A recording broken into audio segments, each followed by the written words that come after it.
Hello दोस्तों, आपका स्वागत हमारे YouTube चैनल पर। मैं AK सिंह इस वीडियो में कराऊंगा साधारण व्यास, जो कि एकदम बेसिक से और आसान शॉर्ट ट्रिक द्वारा हल कराया जाएगा।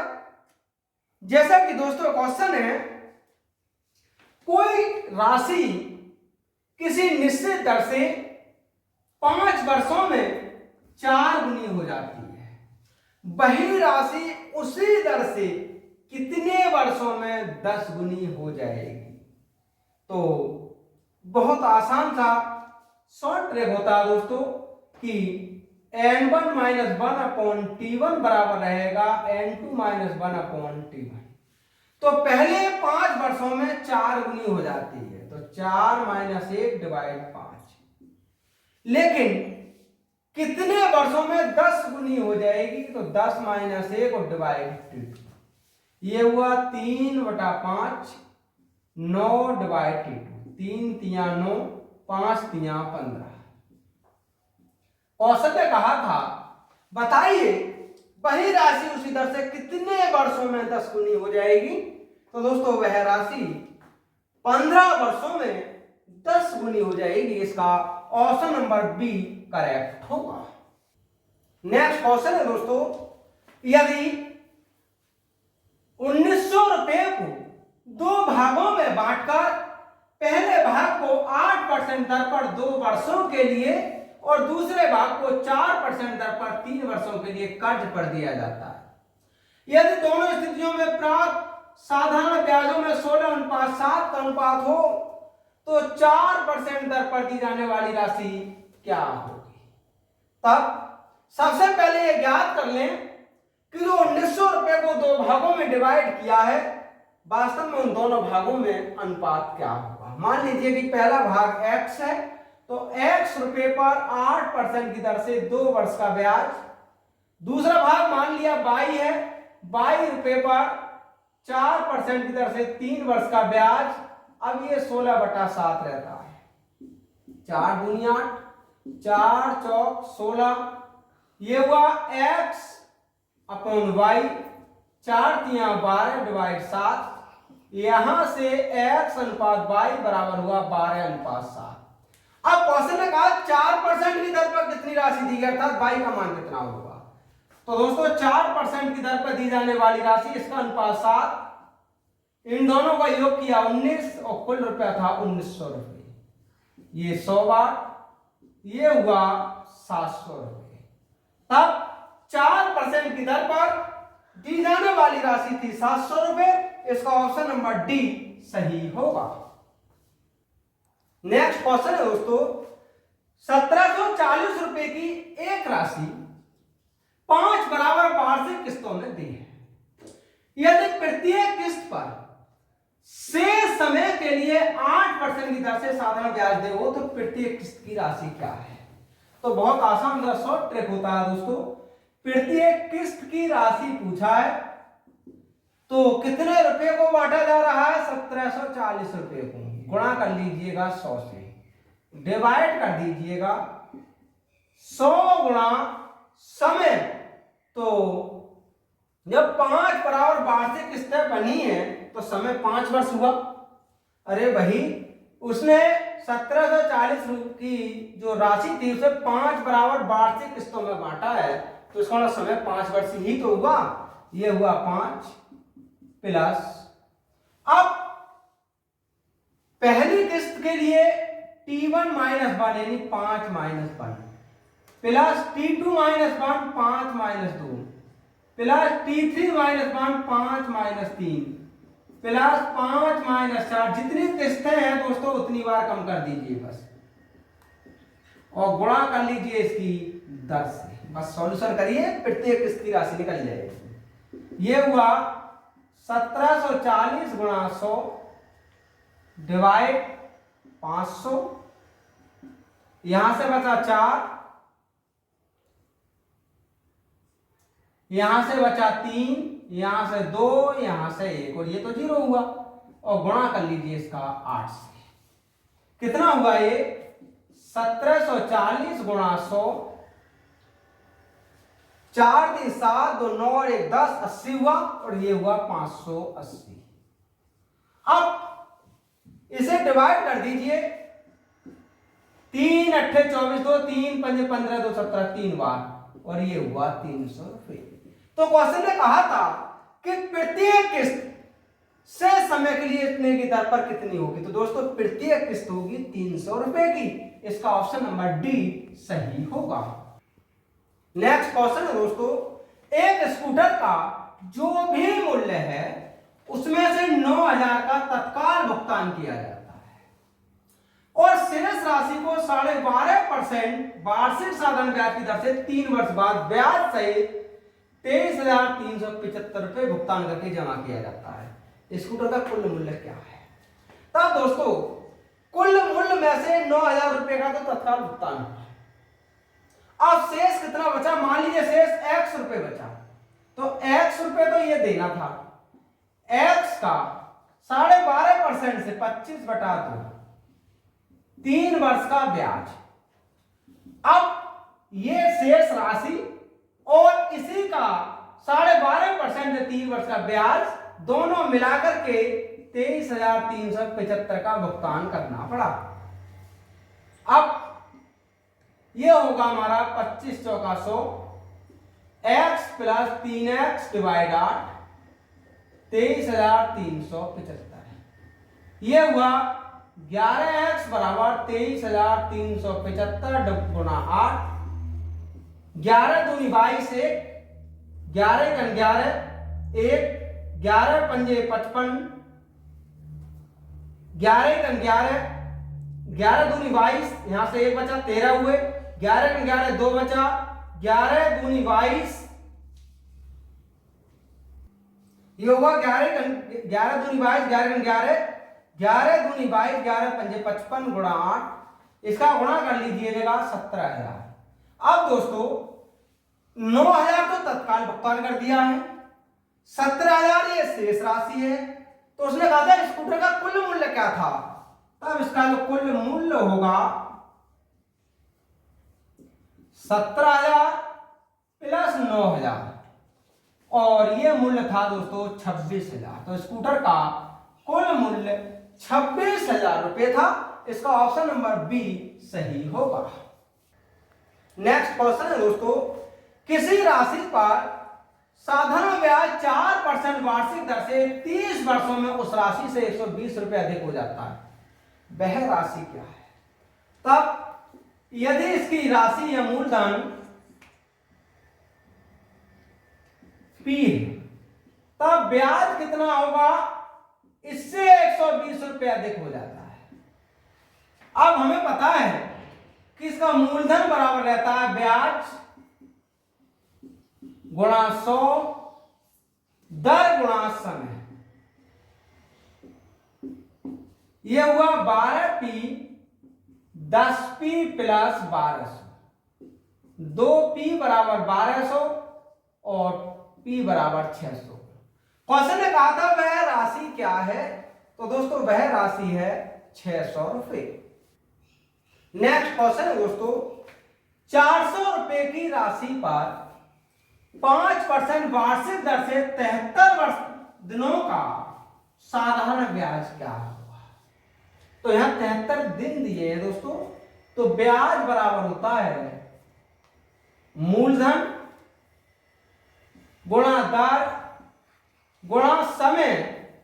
73 दिन को अगर वर्षों में बनाएं तो 365 से डिवाइड कर दीजिए और डिवाइड कर दें 100, 73 पंजे 365, और ये ब्याज होगा 4 रुपए।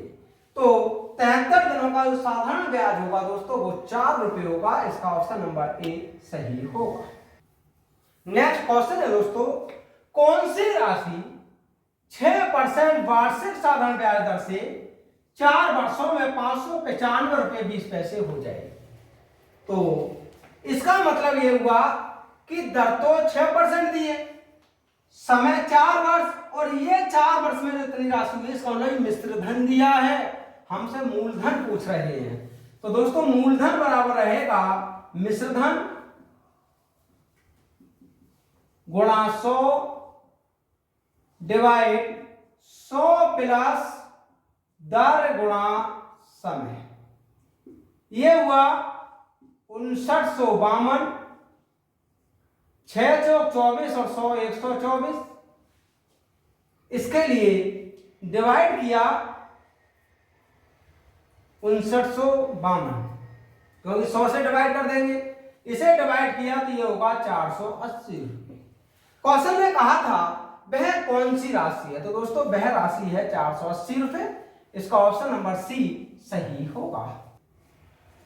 नेक्स्ट क्वेश्चन है दोस्तों, कितने वर्षों में 900 रुपये 5.1/2% वार्षिक साधारण ब्याज की दर से 1098 रुपये हो जाएगा। तो 900 रुपये से 1098 रुपये होगा, तब दोस्तों इसका ब्याज कितना हो जाएगा। सबसे पहले ब्याज ज्ञात कर लीजिएगा।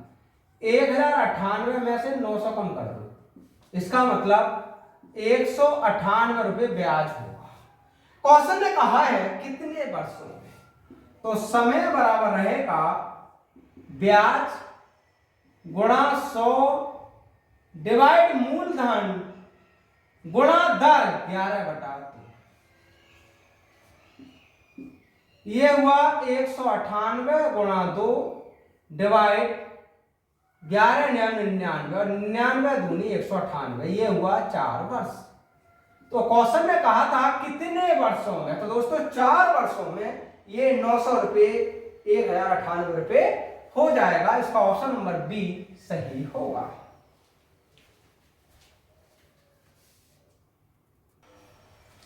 नेक्स्ट क्वेश्चन है दोस्तों, साधारण ब्याज के किस दर से कोई राशि 4 वर्षों में 3 गुना हो जाएगी। तो दर पूछिए, बहुत शॉर्ट ट्रिक होता है दोस्तों। दर बराबर n-1 डिवाइड टी और गुणा 100 है। यहां से सीधा दर निकल जाएगा बस। n 3 गुना कितने वर्षों में, 4 वर्षों में गुणा 100। यहां से ये बचा 2/4 गुणा 100। इसका मतलब हुआ 1/2 यानी 4 पंजे 20, 25 चौका 100, 25 दूनी 50। क्वेश्चन ने कहा था किस दर से, तो दोस्तों 50% की दर से वह राशि 4 वर्षों में 3 गुना हो जाएगी। इसका ऑप्शन नंबर ए सही होगा।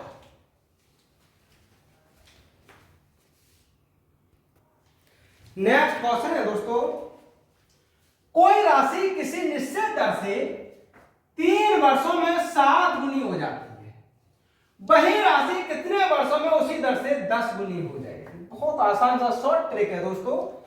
3 वर्षों में 7 गुनी होती है, तो 7 - 1 डिवाइड 3। वही राशि कितने वर्षों में 10 गुनी हो जाएगी, मान लीजिए टी वर्षों में। 6 डिवाइड 3 9 डिवाइड टी, 3 दूनी 6, टी बराबर हुआ 9/2 अर्थात 4 सही 1/2। क्वेश्चन ने कहा था कितने वर्षों में, तो दोस्तों 4.5 वर्षों में राशि 10 गुना हो जाएगी। इसका ऑप्शन नंबर बी सही होगा।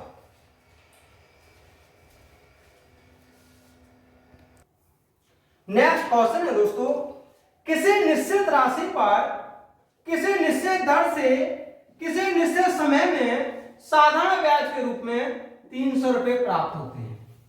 यदि वह राशि 40% अधिक होती तो उतने ही समय और दर से कितना ब्याज प्राप्त होता है। तो एक मोस्ट इंपोर्टेंट यहां का एक टॉपिक है जो याद रखना है दोस्तों, कि साधारण ब्याज में मूलधन को जितने परसेंट से बढ़ा दिया जाता है उसका साधारण ब्याज भी उतने ही परसेंट से बढ़ता है। यहां ब्याज दिया है और राशि को 40% बढ़ाया है, तो इसका मतलब उसका ब्याज भी 40% से ही बढ़ता। कितना ब्याज प्राप्त होता, तो नया जो ब्याज होगा बात दोस्तों, ये होगा 300 गुणा 40% से बढ़ा दिया डिवाइड 100, 14 तिया 42। पहले ब्याज 300 रुपए था, अब इसका ब्याज होगा 420 रुपए। नेक्स्ट क्वेश्चन है दोस्तों, कोई राशि x% वार्षिक साधारण ब्याज दर से x वर्षों में 13/9 गुना हो जाती है। x का मान क्या होगा। तो दोस्तों यदि वह राशि p है तो साधारण ब्याज की दर से जब 13/9 गुना हो रही है, इसका मतलब ये मिश्र धन हो जाता है इसका, तब इसका मिश्र धन हो जाएगा 13/9 और p। तो दोस्तों ब्याज कितना हुआ इसमें से, ब्याज होगा मिश्र धन माइनस मूलधन अर्थात 4/9 और p, यानी ब्याज मूलधन का 4/9 गुना होगा। क्वेश्चन ने कहा x का मान क्या होगा, तो इस x का मतलब हुआ दर, ये दर होगी, x का मान होगा वर्गमूल 4/9 गुणा 100। जब भी ब्याज की दर और समय बराबर हो तो दर बराबर होती है इसका ब्याज का मूलधन कितने गुना है, वो गुना 100। यह होगा 20/3 अर्थात 6 सही 2/3। क्वेश्चन ने कहा था x का मान क्या होगा, तो दोस्तों x का मान 6 सही 2/3 होगा, इसका ऑप्शन नंबर डी सही होगा। नेक्स्ट क्वेश्चन है दोस्तों 16 सही 2/3% वार्षिक दर से किसी राशि पर एक निश्चित समय का साधारण ब्याज 4,800 रुपए, यदि 6 माह का साधारण ब्याज 600 रुपए हो तो वह राशि क्या है। तो सबसे पहले हमें यह पता लगे कि जब 6 माह का साधारण ब्याज 600 रुपए है तो 4,800 रुपए ब्याज कितने समय का हुआ होगा। तब दोस्तों 600 रुपए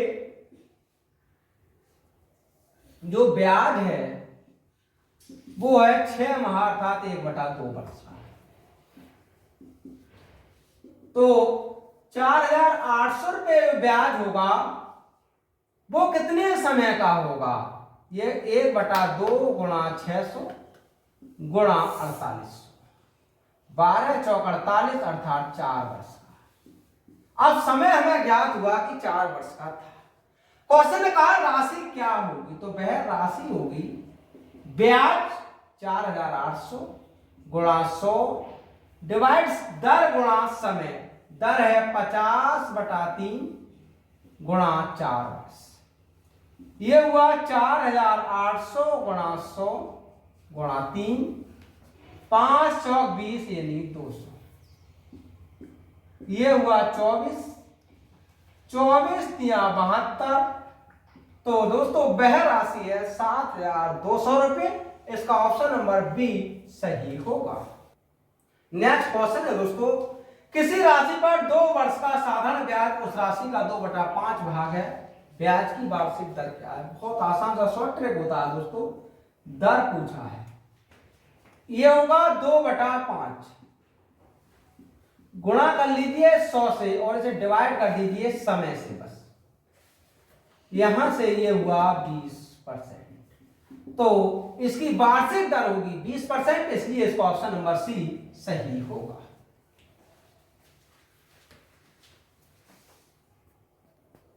नेक्स्ट क्वेश्चन है दोस्तों दो समान राशि 13% वार्षिक दर से 4.5 वर्ष तथा 6 वर्षों के लिए दो अलग अलग बैंकों में जमा की जाती है। यदि दोनों बैंकों द्वारा दिए गए साधारण ब्याज में 78 रुपए का अंतर हो तो प्रत्येक राशि कितने रुपए की है। तो इसका कहने का मतलब यह है कि एक राशि पर 13% की दर से 4.5 वर्ष का ब्याज और उसी राशि पर 13% की दर 6 वर्षों के ब्याज का अंतर 78 रुपए है। तो दोस्तों वह राशि क्या होगी, यहां मूलधन या राशि निकालने का एक शॉर्ट ट्रिक होता है, ब्याज 78 रुपए है, गुणा कर लीजिए 100 से, डिवाइड R2T2 13 गुणा 6 माइनस 13 गुणा 4 दूनी 8 और 1 9/2, ये होगा 78 गुणा 100, 13 कॉमन लिया, 6 दूनी 12, 3 ये बचा 3/2, 13 छंग 78, ये हुआ 600 गुणा 2 डिवाइड 3 अर्थात 400। क्वेश्चन ने कहा था तो प्रत्येक राशि कितने रुपए की थी, तो दोस्तों प्रत्येक राशि 400 रुपए की थी, इसका ऑप्शन नंबर डी सही होगा।